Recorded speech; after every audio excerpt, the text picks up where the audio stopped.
This week on the APUSHow, we're looking at Chapter 20, the Progressives. We'll look at the progressive impulse. Has the impulse for progress progressively got more progressive through progressivism? We'll look at women in reform. What did women want? To be treated as equal citizens. When did they want it? A while ago. How are they going to get it? Demand and reform. We'll look at the assault on parties. I wonder if it was tastier than the pepper on parties. We'll look at the sources of progressive reform. Did the sources of progressive reform progressively get more progressive through progressivism as they progressed? I guess we'll see how that progressed.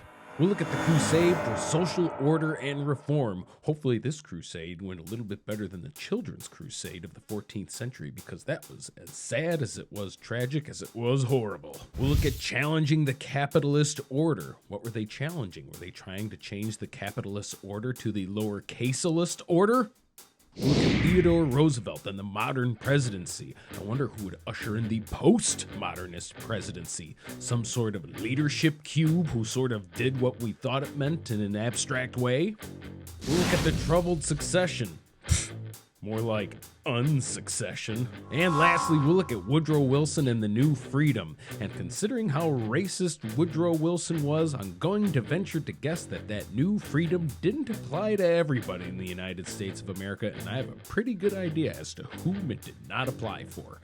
All this and more this week on the APUSHow.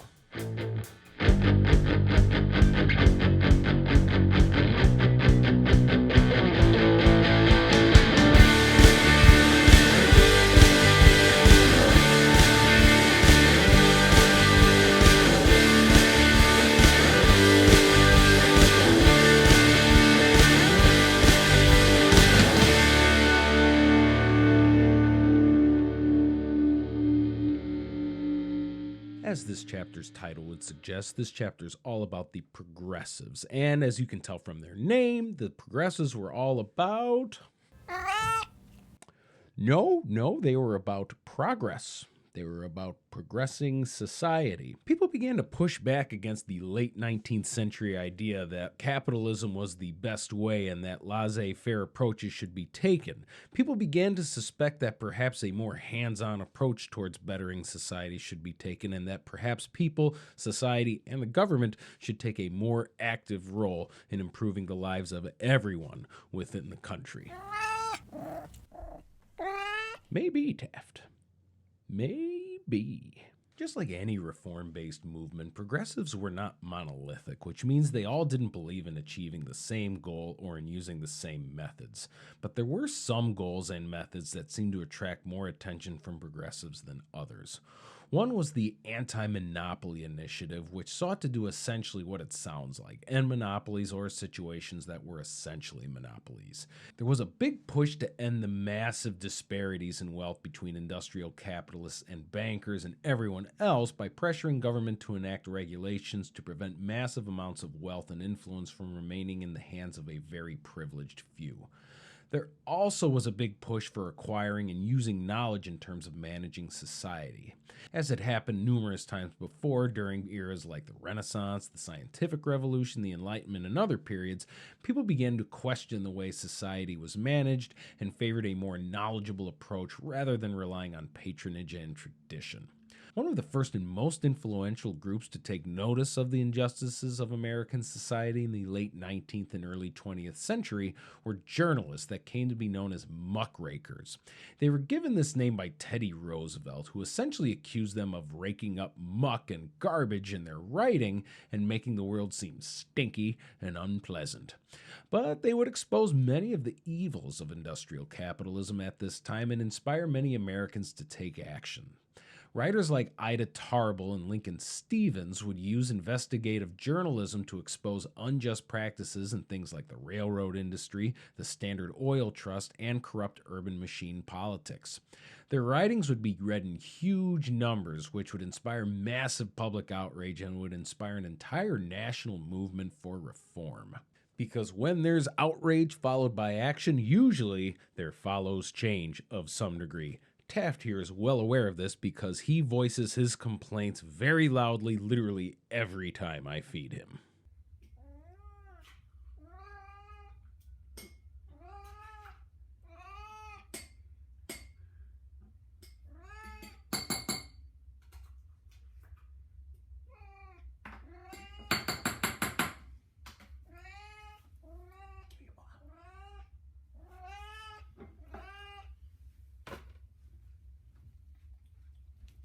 Why do you get so mad every time I feed you? I feed you every time. I've never failed to. Why do you get so mad? Why do you voice such complaints?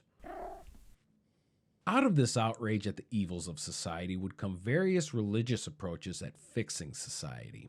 Groups like the Salvation Army would take on a somewhat religious approach at reforming society, as would the writings of Charles Sheldon and Walter Rauschenbusch, who essentially advocated that people should strive to improve society because society must evolve through ensuring everyone's collective well being.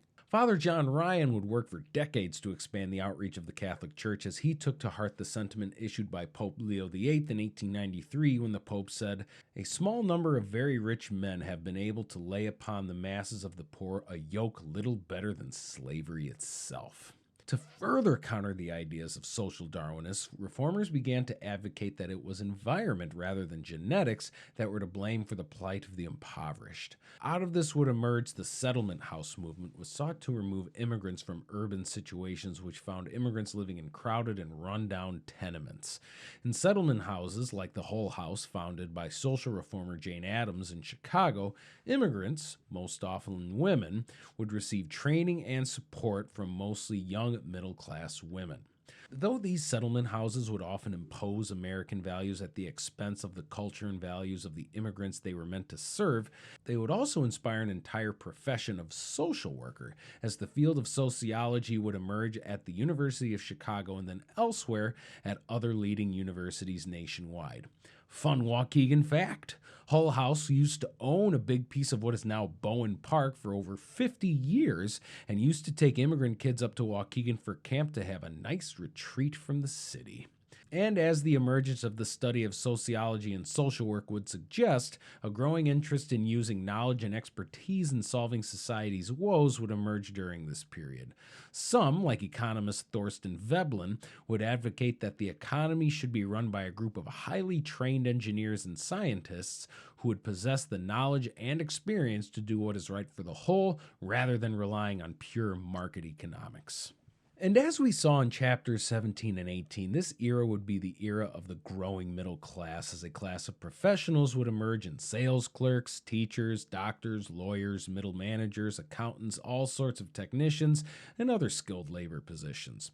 This would also be the era in which standards would be implemented to ensure that people who did these jobs actually knew what they were doing. Before, you could just claim to be a lawyer if you knew how to read and write and had a working understanding of the law, or you could claim to be a doctor because you had access to a bunch of medicine. Opportunities for fraud were extremely high back then and occurred frequently.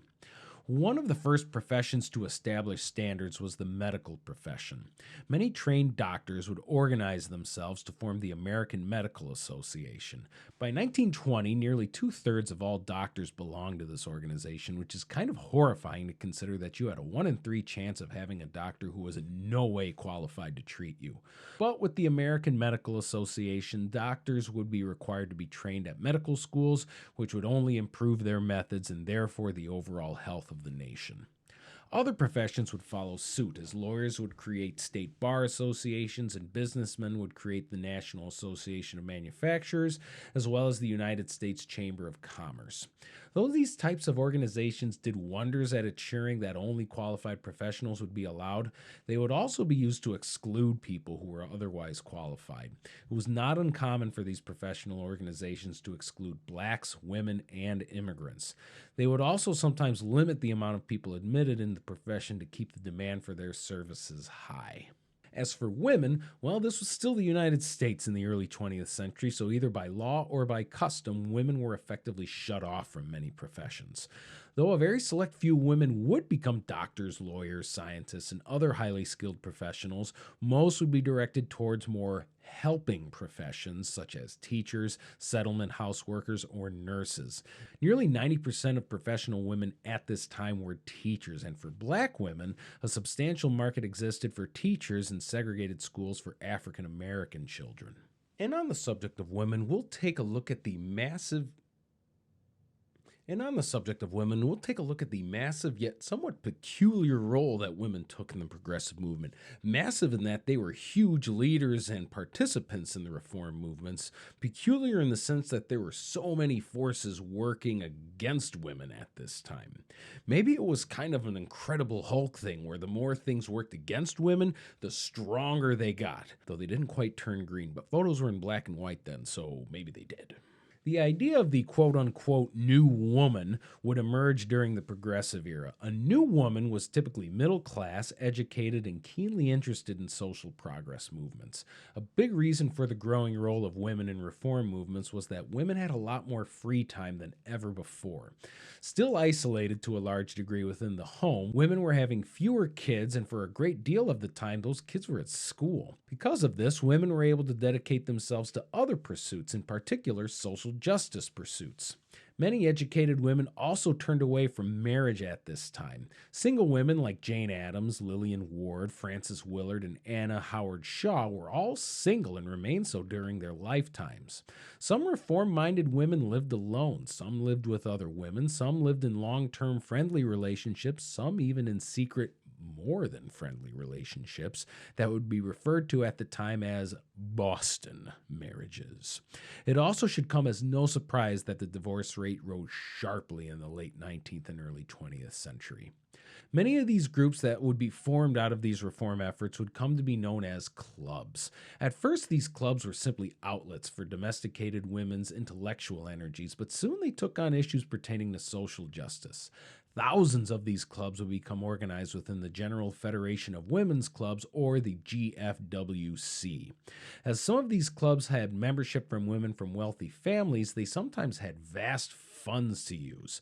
However, as progressive as these clubs were, they had their limits. African American women's clubs were usually not allowed within the GFWC, and most women were not willing to overtly challenge the mindset that women were to be relegated to the domestic sphere.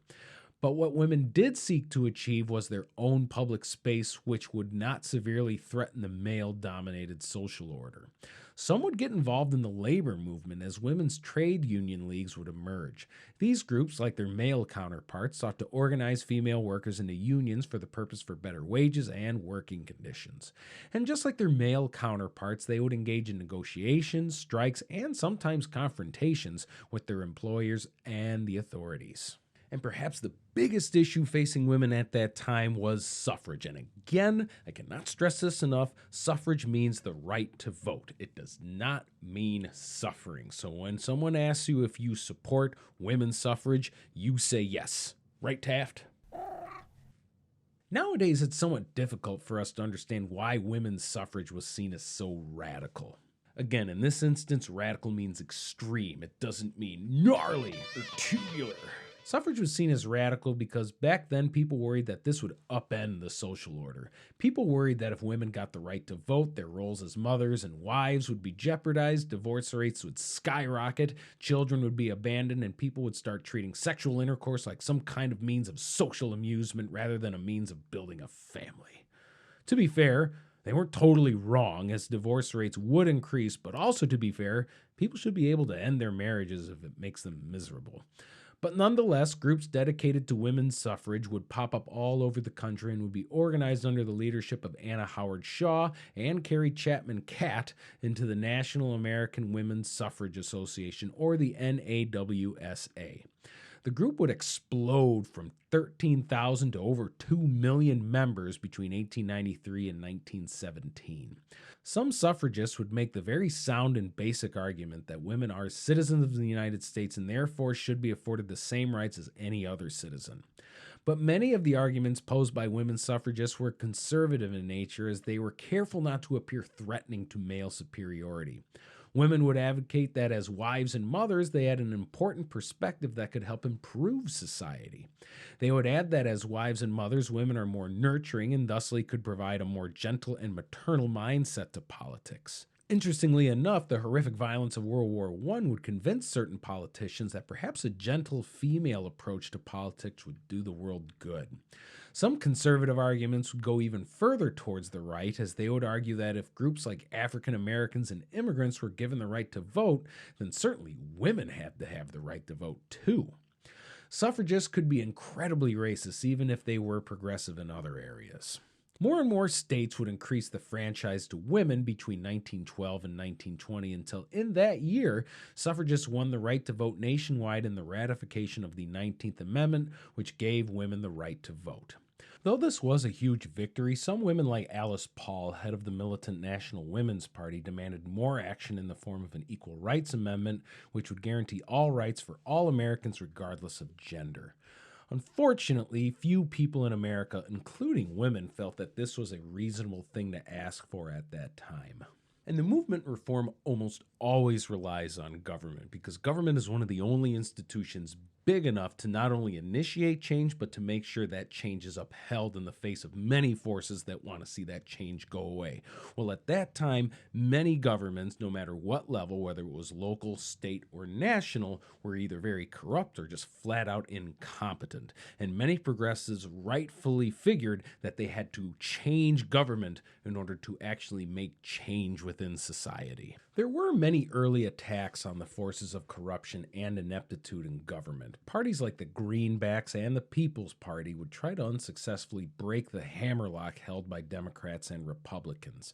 Many states would adopt a secret ballot, which was a process to keep your vote secret so party bosses couldn't find out and potentially use threats or force to swing votes their way. Many middle-class progressives would begin to take aim at municipal party bosses who used their positions to enrich themselves and their political machine networks. For a long time, getting involved in politics was seen as an undignified action, but many middle-class progressives began to take more political initiative in order to enact reform. However, many found the road to election difficult, as party bosses often held tight control over numerous businesses who profited from their patronage, as well as immigrants who often found no support from anywhere else. But in pockets throughout the country, new forms of government were taking shape that reflected the spirit of reform that came with progressivism. Cities like Galveston, Texas, and Des Moines, Iowa would completely overhaul their governments as they would adopt new commission plans which effectively replaced previously held city charters. Some cities would adopt the city manager model for governance. In this model, a mayor hires an outside expert, usually an engineer or business leader, to take charge of city government and run it as he sees fit. This was seen as a way to create a buffer between city management and politics, but that wasn't always true, since if the city manager failed and the mayor lost an election, that city manager was likely going to be gone too. Some government reformers emerged through the conventional election process. Businessman Tom Johnson was one such reform-focused politician. Johnson won the mayor's seat in Cleveland and would hold the post for 4 consecutive terms as he would lock horns with local business leaders, especially the streetcar industry, in order to rein in exploitative practices. Similar leaders would emerge in other American cities like Detroit and Toledo. When change didn't occur quickly enough, progressives would often point their fingers at state legislatures as poorly paid and poorly qualified state representatives were often under the thumb or under the payroll of corrupt and controlling party bosses. Reformers began to explore ways to work around state legislatures to get what they wanted. 2 ways that were used actually came from the populists of the 1890s, and those were initiatives and referendum. An initiative is when legislation is sent directly to the voters who vote in an election their approval or disapproval of said initiative. A referendum is very similar in that it is an action of a legislature that is sent to the people for approval. Both measures allow people to take a direct role in passing legislation, and both would be enacted by more than 20 states by 1918. Many states would also institute direct primaries and recalls. A primary election is when people who are registered with a political party vote for a candidate to represent that party in an election. Think back to the 2020 election when Democrats had to choose who would represent the party in the presidential election. There was Joe Biden, Bernie Sanders, Kamala Harris, Mayor Pete, Amy Klobuchar, Elizabeth Warren, Andrew Yang, Mayor Bloomberg, and a bunch of other ones. That was a primary. Before direct primaries, political parties just chose among themselves who would be their candidate, and the people had very little say in the matter. With direct primaries, people have more of a say, and in the South, white supremacists liked direct primaries because they felt it would be easier to control primaries rather than general elections to stack the deck against black votes. A recall vote is when people can vote to remove an elected official after enough people sign a petition. The recall was opposed to a greater degree by many states, but a few states would adopt it. Perhaps the most accomplished state of reform during this time was, interestingly enough, the state of Wisconsin. Under the leadership of progressive Governor Robert La Follette, Wisconsin would approve initiatives, recall, direct primaries, and referendums. They would also pass legislation that regulated the workplace, limited the influence of railroad and utility companies, and instituted a graduated income tax as well as an inheritance tax. La Follette made it a point to advocate that reform was the responsibility of not just politicians, but newspapers, citizens groups, educational institutions, as well as business and professional organizations. As a result of the reform movement, the power of political parties weakened significantly. This can be seen in voter participation, as rates of participation in national elections would drop from 81% to 59%. There were many reasons for this, but two of the bigger ones were the private ballot and interest groups. Because ballots were private, party bosses had a harder time rewarding or pressuring people to get out and vote.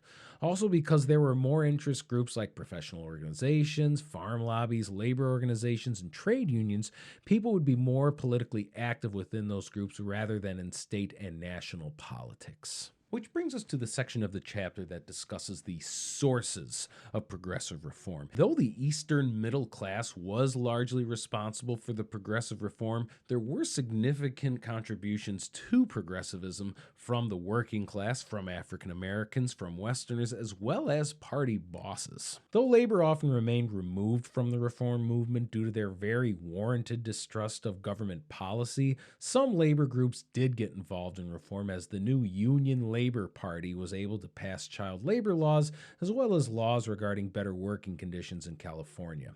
Some party bosses would take up the cause of reform as well to maintain their control. The massive New York machine of Tammany Hall would work to end child labor as well as other abusive labor practices. A tragic but crucial moment in progressive labor history would occur in the Triangle Shirtwaist Fire of 1911. The Triangle Shirtwaist Company had a factory in New York City that mostly employed women. The facility was like many manufacturing facilities in which ventilation was poor and working conditions incredibly dangerous. One day a fire broke out in the factory. When the workers tried to escape through the emergency exits, they found they could not because management had locked the emergency exits to keep people from sneaking out of work early. 146 workers, most of them women, were burned to death inside of the factory. Naturally, this caused a great deal of outrage, and the matter would be studied and brought to the New York State Legislature in a detailed report urging for improvements to how labor was regulated.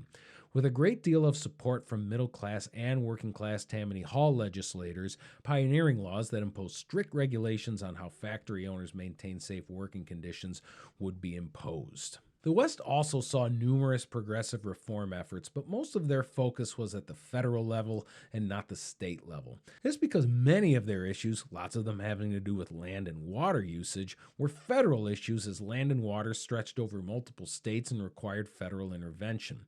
Reforms like river usage and the construction of dams were funded and managed by reform efforts at the federal level. And for the most part, white progressives ignored the plight of one of American society's most oppressed groups, if not the most oppressed, African Americans.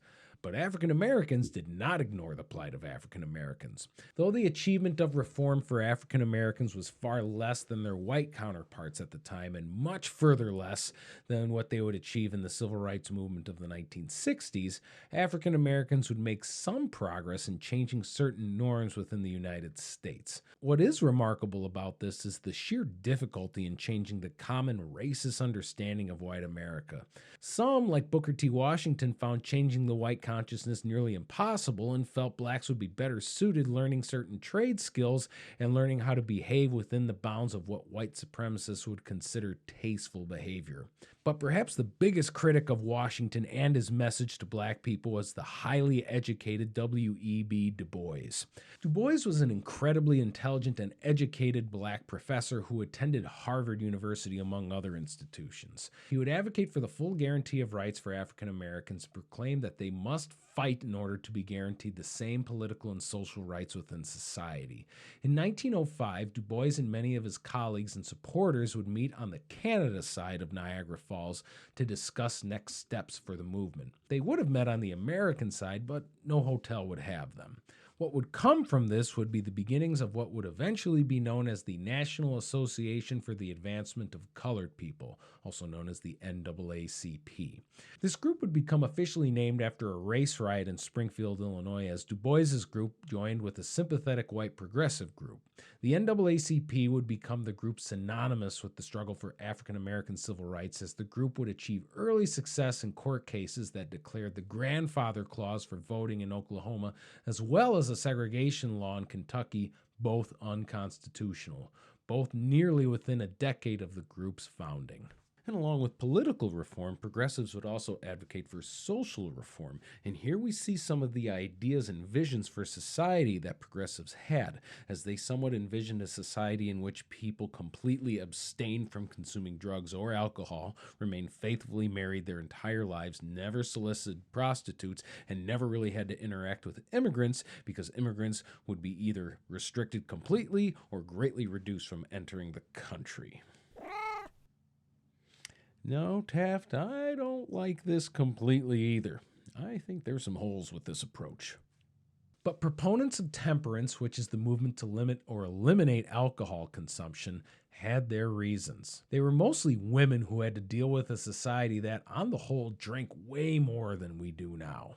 Women, especially in urban settings, would often experience abuse, neglect, economic failure, and flat-out embarrassment, as their husbands and fathers would lose their paychecks to saloons and engage in various abusive and selfish behaviors that often come with alcoholism. Business owners would join the cause, as productivity was often lost as workers were too drunk or hungover to work. Opponents of political machines would also join the cause, as they would advocate that the power of the political machine was often concentrated in the saloon. The temperance movement would also have strong religious tones, as the Women's Christian Temperance Union, or the WCTU, and its 245,000 members would join forces with the Anti-Saloon League to accomplish their singular mission, the legal abolition of saloons, and later on, the complete prohibition of the sale and manufacture of alcohol. They would achieve their goal in 1917 with the passage of the 18th Amendment, which prohibited alcohol nationwide. The progressive movement, along with a strong sense of moral righteousness stemming from World War I, moved people to pass the amendment, but not without strong opposition from working class people as well as Catholics. The law took effect in January of 1920, as across the nation, saloons, liquor stores, breweries, and distilleries all effectively were shut down. And not a single person has ever consumed alcohol in this country ever since. Not! Ha! Along with temperance, progressives also advocated for immigration reform. People worried about the massive number of immigrants coming in, and because the United States was and is a very racist nation, people don't like this, even the people who considered themselves progressive. Fitting the spirit of expertise, a field known as eugenics would emerge, which would essentially try to categorize races as to which were the best suited for breeding.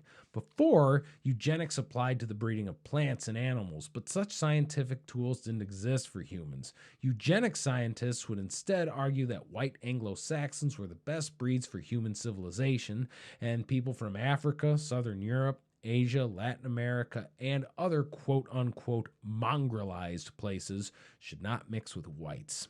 They would also advocate for sterilizing mentally handicapped people along with criminals. Because this came from so-called experts, along with many issues of overcrowding in the cities, support for nativism and limiting immigration grew among progressives, including President Theodore Roosevelt. But standing in their way were people who didn't believe this, along with immigrant groups and industrial capitalists who still craved cheap labor to ensure low wage costs.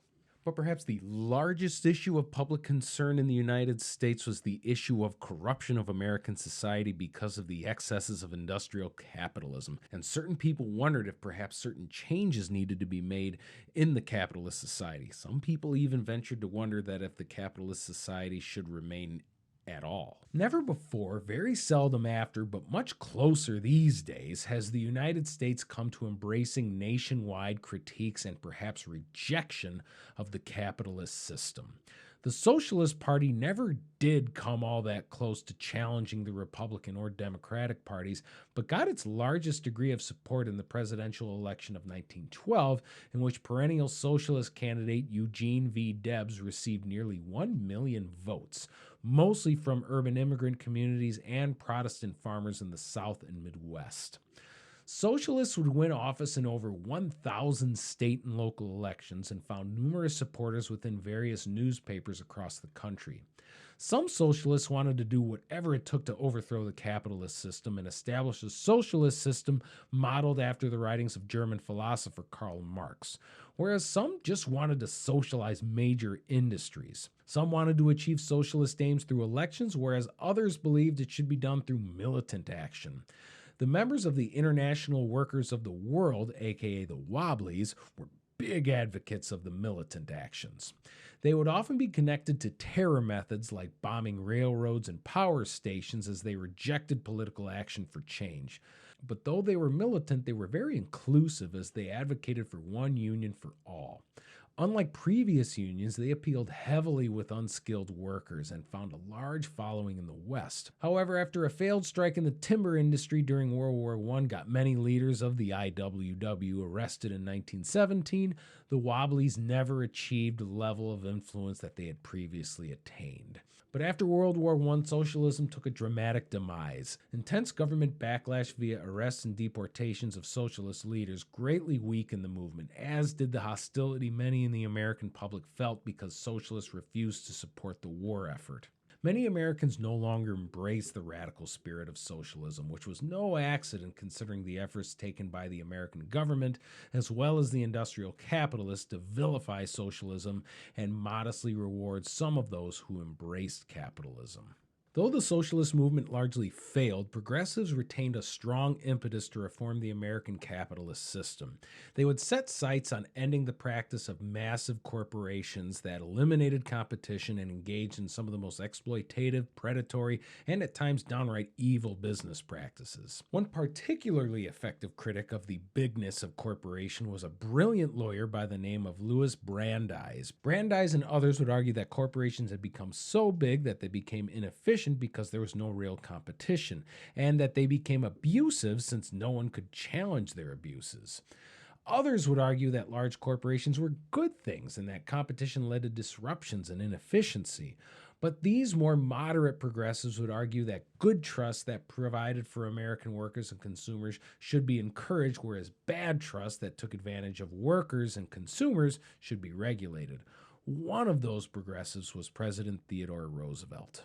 Theodore Roosevelt was a modern president, as his personality would command the attention of the American public. Though he was a pretty conservative politician, his life and his personality would attract the national devotion that few presidents have been able to achieve since. Roosevelt became president by accident when President McKinley was assassinated in 1901. The only reason Roosevelt was chosen as vice president is because vice president is often a place where aspiring politicians kind of wither away in obscurity. But through very fortunate and morbid luck, Roosevelt would become president, and he would breathe a great deal of life and energy in the position, as he did in all of his other positions. He was a rancher, he was an active governor of New York who went after criminals with zest, a bold expansionist as Secretary of the Navy, and a bold military leader who led the dashing, albeit somewhat useless charge in the Battle of San Juan Hill in the Spanish-American War.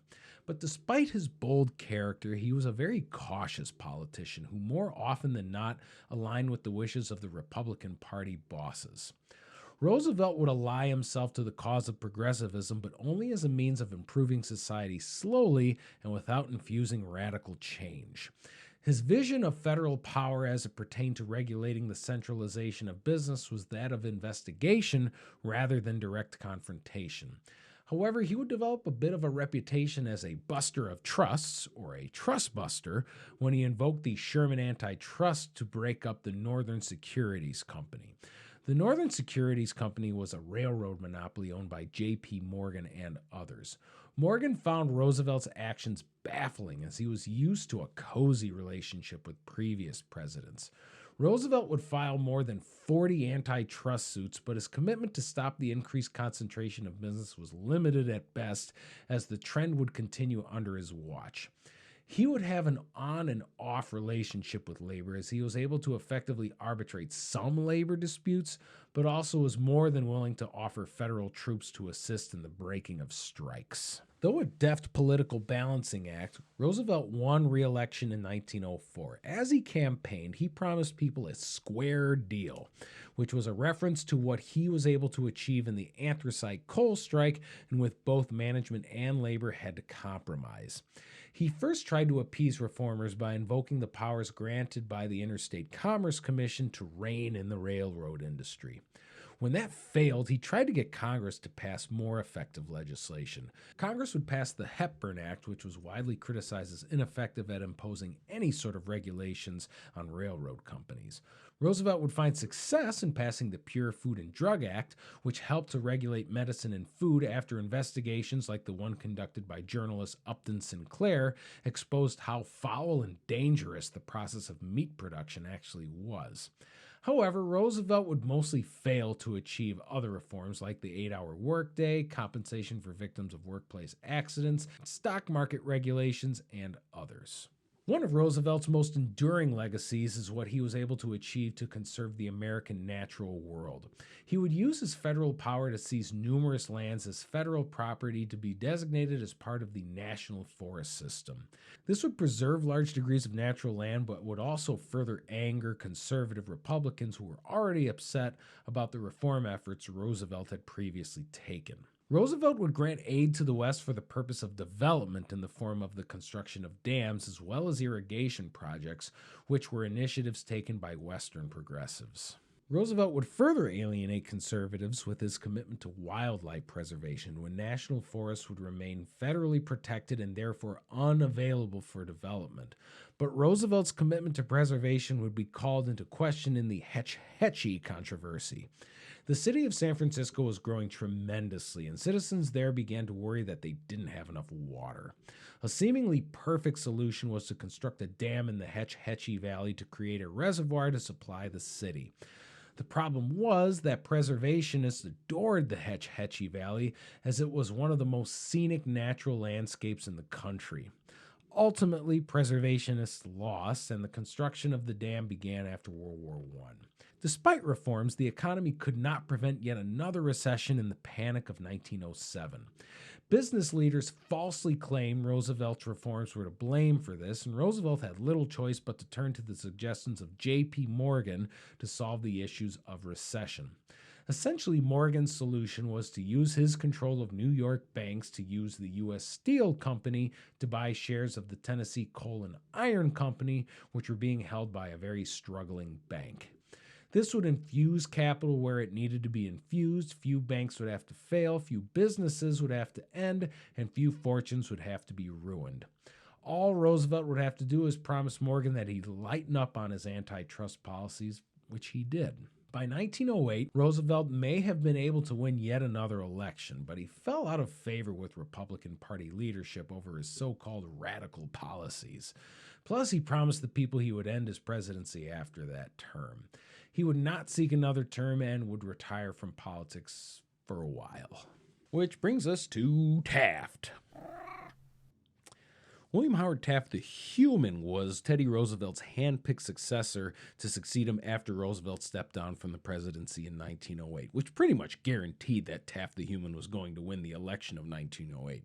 But by the time Taft left office in 1912, he was perhaps the most defeated president in history. You're not entirely wrong, Taft the cat. You're not entirely wrong.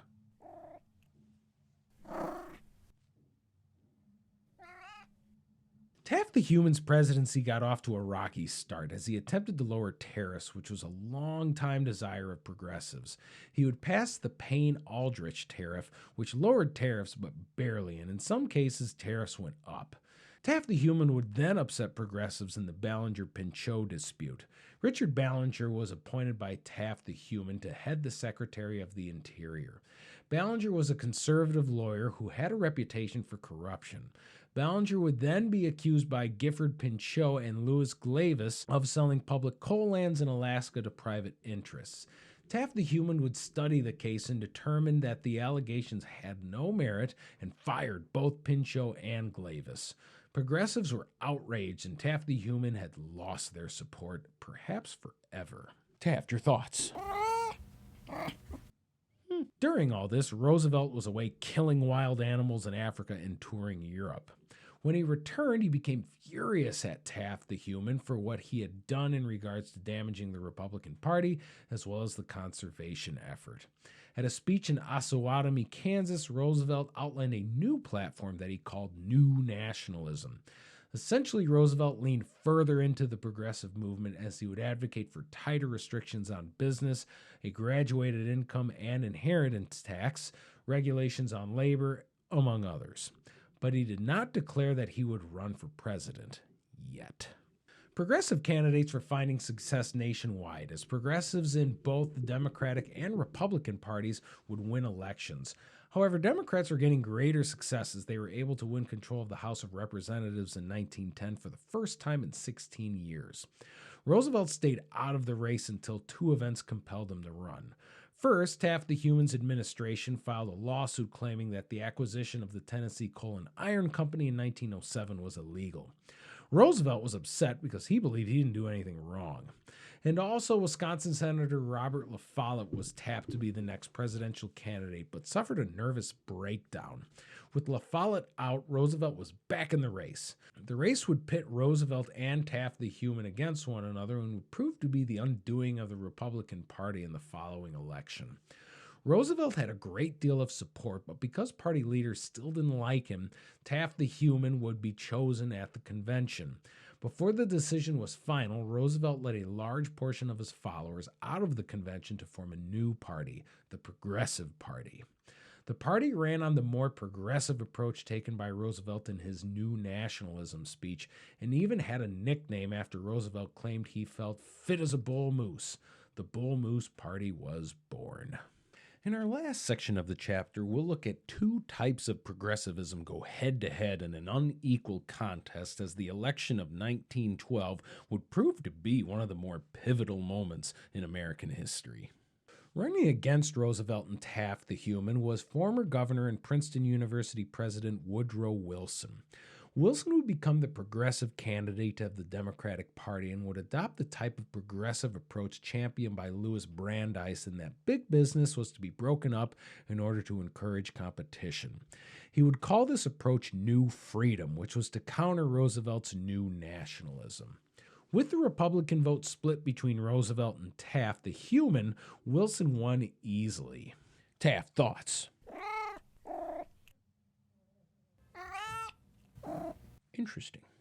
Interesting.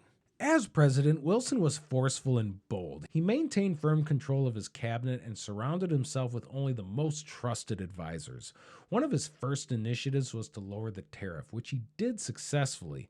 This was seen as a victory for progressives who had for years advocated for a lower tariff to cut into the power of monopolies. To compensate for the loss of revenue, Wilson would institute the first income tax for individuals who made over $4,000 a year. For reference, $4,000 in 1912 is about $110,000 today. He would also institute the Federal Reserve Act, which made sweeping changes to our national banking system. He created 12 Federal Reserve banks that would be owned and managed by the banks within their district. The Federal Reserve banks would take on the job of keeping the economy stable, as they would hold some of the money of the district banks and use those reserves to issue loans at a discounted interest rate.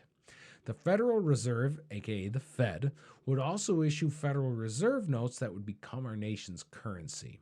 These would be backed by the government, and therefore our faith in the government, something we still use to this day.